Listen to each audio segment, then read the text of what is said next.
My name is Vanessa, and I live in Atlanta, Georgia. Life here has always been a mix of challenges and hopes for me. I grew up in a modest neighborhood, the kind where everyone knows your name but struggles to make ends meet. My parents did their best to provide, instilling in me the value of hard work and resilience. When I met Carter, my husband, I thought I had finally found someone who saw past the labels of where I came from. He loved me for who I was, not for what I had or didn't have. Carter is the kind of man who believes in fairness and family, which is why he insisted we take in his younger brother, Ethan, when he hit a rough patch. Living with Ethan has been difficult. He's the exact opposite of Carter, prideful, sharp-tongued, and quick to remind me of my place. To him, I'm just the girl from a poor background who doesn't deserve to be part of his family. Ethan has a way of cutting me down when Carter isn't around, with snide comments or cold silences that linger long after he's left the room. And if we weren't already forced to coexist at home, Ethan and I also work in the same office. At work, Ethan is no different. He finds subtle ways to belittle me in front of others, always careful to keep his remarks just shy of outright cruelty when others are watching. But I've learned to keep my head down and focus on my work, until the day he went too far. It started like any other day at the office, quiet chaos simmering beneath the surface. I had just settled at my desk, a cup of lukewarm coffee in hand, when Ethan strolled in, flashing his signature smirk. There was something about the way he walked, chest puffed and chin high, as if he owned the place. Technically, he didn't, though he liked to act as if our manager answered to him. For the most part, I'd gotten used to his condescending attitude.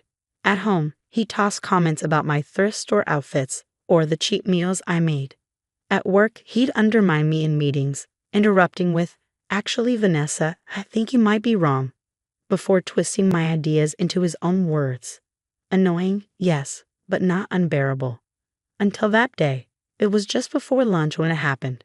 We were in a team meeting, and I had spent the better part of a week preparing a presentation for a new client pitch. I practiced every slide, gone over every statistic, and even stayed late the night before to make sure it was perfect. As I stood at the front of the room, walking through the key points, I could feel my confidence building. People were nodding, taking notes, leaning in. It was going well. And then Ethan struck.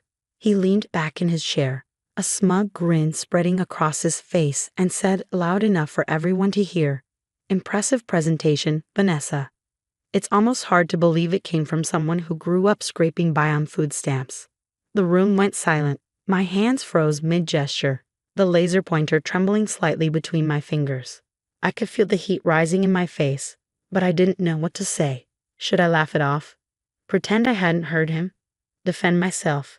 The eyes of my coworkers burned into me, their expressions ranging from shock to discomfort. Ethan wasn't finished. "Oh, and don't get me started on her cooking," he added, turning to the manager. "You should ask her about the time she tried to make spaghetti with ketchup." Classic poor girl move. Laughter rippled through the room, not from everyone, but enough to make me want to disappear. My manager, who usually kept a tight lid on things, shifted awkwardly in his seat but said nothing. That hurt more than Ethan's words. I somehow managed to finish the presentation, though I couldn't tell you how. My voice sounded hollow, robotic, as if someone else had taken over.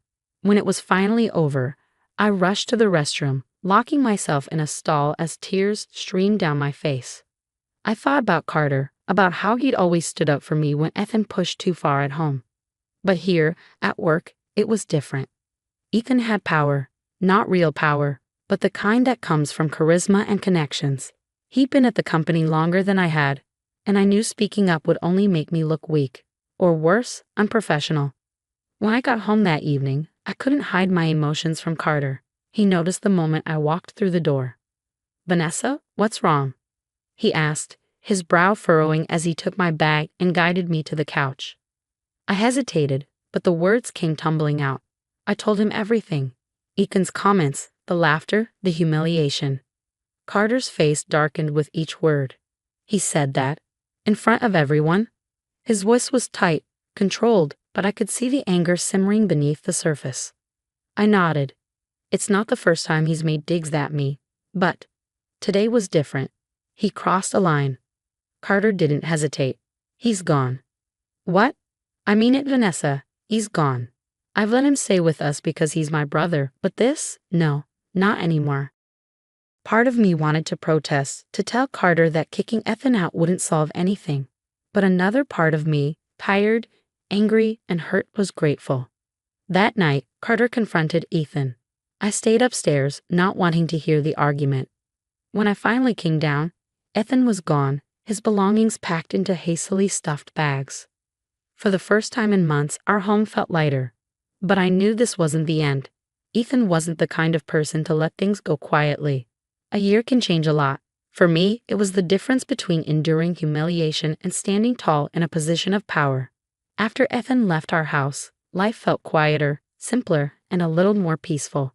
Carter and I grew stronger as a couple without the constant tension Ethan brought into our lives. At work, I doubled down. Ethan's public disrespect had left scars, but they also lit a fire in me. I threw myself into every project, taking on challenges that pushed me out of my comfort zone. Slowly but surely, my efforts paid off. My ideas started getting noticed, and I earned the trust of my superiors. When the promotion came, I couldn't believe it. Me, Vanessa, the girl from nowhere, was now the head of my department. The new title came with more responsibilities, a bigger office, and the best part, authority over my former peers. I'll never forget the moment I walked into my new office, freshly painted with a shiny nameplate on the door. It felt like a victory, a culmination of every late night, every small success I'd fought for. But life has a way of testing you just when you think you've made it. It was my second week as department head when I got the news. Ethan was being brought back. The company had been struggling with budget cuts, and they needed someone to fill a mid-level position quickly. Apparently, Ethan had fallen on hard times after leaving our home. He'd bounced between jobs, unable to hold down anything stable, and had finally come crawling back to his old workplace. When I saw his name on the email, my stomach dropped. I'd worked so hard to separate myself from the version of me he used to belittle. Now he was coming back, under my leadership. The first day Ethan walked into the office, his swagger was gone. He looked thinner, his suit slightly wrinkled, and there was no smirk on his face. I could see the flash of recognition in his eyes when he spotted me, sitting behind the desk that used to belong to our manager. "Vanessa," he said, his voice almost hesitant.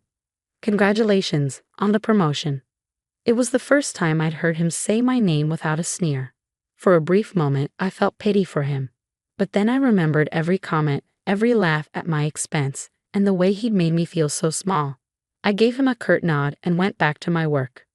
Ethan wasn't used to being the one who had to answer to someone else, especially not me. It didn't take long for him to make a mistake. He missed a deadline on an important project, and I had no choice but to call him into my office. He sat across from me, fidgeting with the hem of his sleeve. I know I messed up," he stammered. "I've been going through some stuff lately." I raised an eyebrow. "Ethan, this is a professional environment. If you're unable to meet the expectations of your role, we'll need to discuss next steps." He looked up at me, desperation etched into his features. "Vanessa, please. I need this job. I know I've been difficult in the past, but I'm trying to change. Just give me one more chance." Hearing those words come from Ethan, the same man who once relished in tearing me down, was surreal. Part of me wanted to forgive him, to let him have the chance he was begging for. But another part of me, the part that remembered the humiliation he caused, couldn't bring myself to do it. "Ethan," I said, leaning forward, "do you remember what you said to me in that meeting last year? How you mocked my background, humiliated me in front of everyone, and made me feel like I didn't belong." His face turned pale. "Vanessa, I held up a hand to stop him. "You don't get to explain. You made it clear how you felt about me, not just that day, but every day we shared a roof, every time you went out of your way to remind me I wasn't good enough for your family. And now you expect me to forget all of that because you're in trouble." He looked down at his hands, his voice barely above a whisper. "I'm sorry." The apology hung in the air, but it didn't carry the weight I wanted it to. It felt too easy, too late. "Ethan, I've worked too hard to get where I am. I've earned this position despite people like you trying to drag me down. I'm not going to let you use me as your safety net. You wanted to enjoy your rich life without me? Go ahead. Enjoy it, but you'll do it without my help." His eyes filled with tears, but I didn't waver. I stood up, signaling that the conversation was over. "You're dismissed, Ethan. Good luck." As he walked out of my office, I felt a strange mix of emotions: relief, pride, and a twinge of sadness. I'd always believed in forgiveness, but this wasn't about holding a grudge. It was about standing up for myself, for the person I'd become. When the door closed behind him, I leaned back in my chair, a sense of freedom washing over me. This was my story, and I wasn't going to let anyone rewrite it for their convenience, not even family. The day Ethan left my office for the last time, I felt something shift within me. It wasn't just relief, it was freedom. For years, I carried the weight of his judgment, his sneering remarks, and the belief that I had to prove my worth to people like him. But in that moment, I realized I didn't need his approval, or anyone else's.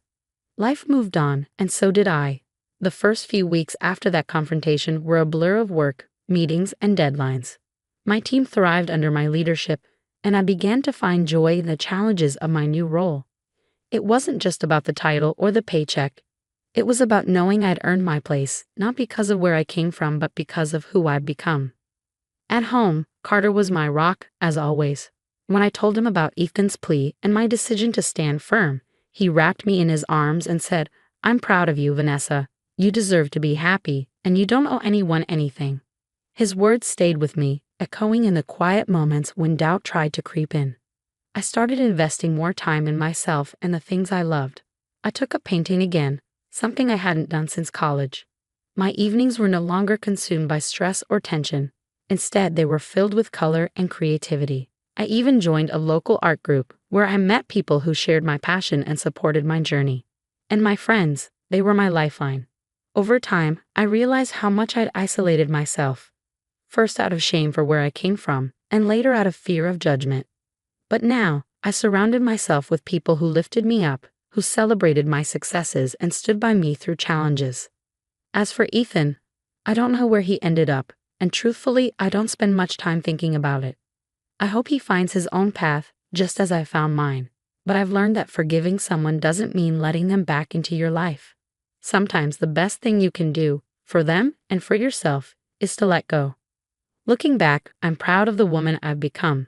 I'm no longer the girl who flinches at insults or second-guesses her worth. I've faced my demons, stood my ground, and come out stronger on the other side. This is my life now, a life I've built with love, strength, and integrity.